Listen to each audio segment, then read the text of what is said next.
यानी कि टोटल को जोड़ देंगे 2000 2000 4000 4400 4400 हो गया आंसर।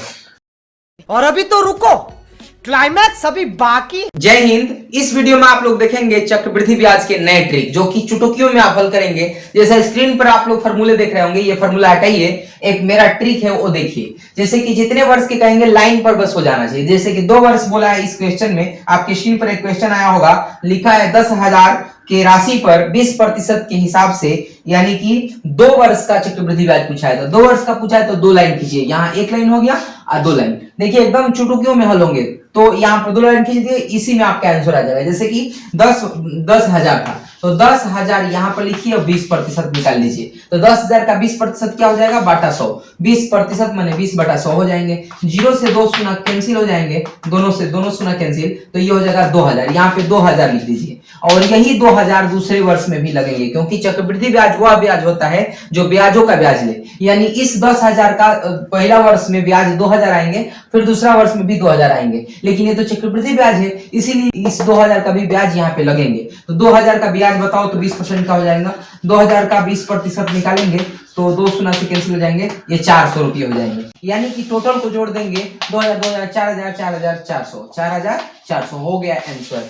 तो जो आप फार्मूला वो देख रहे होंगे वो फार्मूला नहीं, अब इस ट्रिक से करना है। अगर ये इस क्वेश्चन को इस तरीके से हल किया जाए तो जल्दी से ये क्वेश्चन सॉल्व हो जाएंगे। तो लाइन खींचना होता है और अब बगल में छोटे रूप में आप परसेंटेज निकाल दीजिए और लिख दीजिए, आंसर हो जाएगा। जैसे कि आपके स्क्रीन पर दूसरा क्वेश्चन आ गया होगा, 5,000 रुपये की धनराशि जो है 10% वार्षिक ब्याज की दर से, जो है कितने वर्ष का, 2 वर्ष का ये भी पूछा है। तो 2 वर्ष में क्या करेंगे, 2 लाइन खींचेंगे। पहला लाइन ये हो गया और दूसरा लाइन में 2 लाइन, क्योंकि चक्रवृद्धि ब्याज वह ब्याज होता है जो ब्याजों का भी ब्याज ले। यानी पहला वर्ष में यहाँ और दूसरा वर्ष में इस ब्याज का भी यहाँ पर ब्याज लगेंगे, इसी को चक्रवृद्धि ब्याज कहा जाता है। क्लियर। तो कोई पूछे कि चक्रवृद्धि ब्याज और साधारण ब्याज में अंतर क्या है, तो साधारण ब्याज में सिर्फ ब्याज लगते हैं और चक्रवृद्धि ब्याज में ब्याजों का भी ब्याज लगता है, यानी कि दूसरा वर्ष में इस ब्याज का भी ब्याज लगेंगे। तो क्वेश्चन हमारा था 5,000 रुपये का, तो 5,000 का हम 10% निकाल लेंगे साइड में, 10%।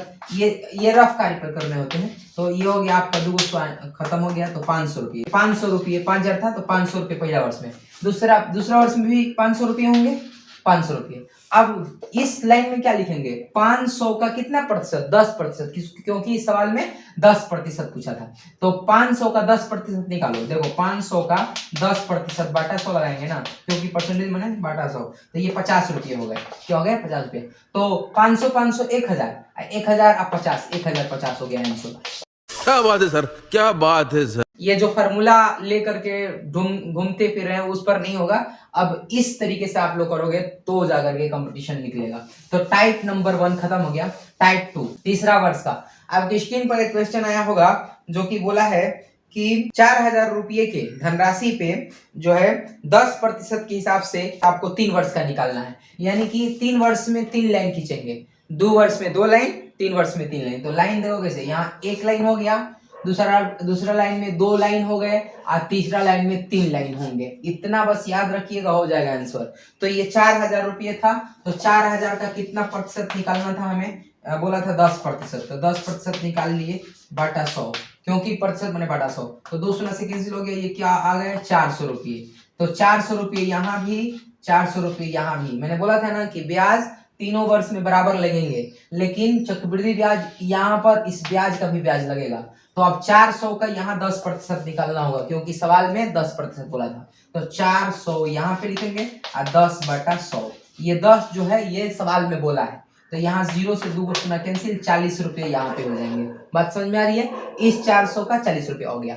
अब इस लाइन में क्या होता है, इसका भी ब्याज यहाँ लगेगा और इसका भी ब्याज लगेगा। बात समझ में आ रही है ना, क्योंकि चक्रवृद्धि ब्याज ब्याजों का ब्याज लगता है। तो 400 का यहाँ पर इसका 40 रुपये यहाँ हो गए और इसका 40 रुपये यहाँ हो गए, यानी कि 2 को 400 का यहाँ पे 80 रुपया हो जाएंगे। समझ गए। ये 40 रुपये यहाँ का और ये 40 रुपये यहाँ का, 80 रुपया हो गए।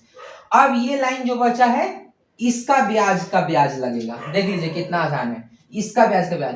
तो 40 रुपये का यहाँ पर कितने प्रतिशत, 10% ना, क्योंकि 10% बोला था। तो 40% का 10% हो जाएगा आपका 2 शून्य से कैंसिल 4 रुपया। क्लियर। तो समझ में आ गया होगा कि ब्याजों का ब्याज लगता है चक्रवृद्धि ब्याज में। तो टोटल जोड़ेंगे तो 400 जोड़ेंगे तो चढ़ते ही 1280 रुपया और 40 रुपया। तो 1200 ये हो जाएंगे प्लस 80 रुपये ये प्लस 40 रुपये ये और प्लस 4 रुपये ये। समझ रहे हैं, टोटल को जोड़ रहा हूँ। तो 1280 और 40 कितने हो जाएंगे 1320 में 4 जोड़ेंगे तो 1324। ये हो गया आंसर। देखो ये फार्मूला पर किया था कितना ये कैलकुलेशन लगा रहा है, तो ये हो गया आपका आंसर।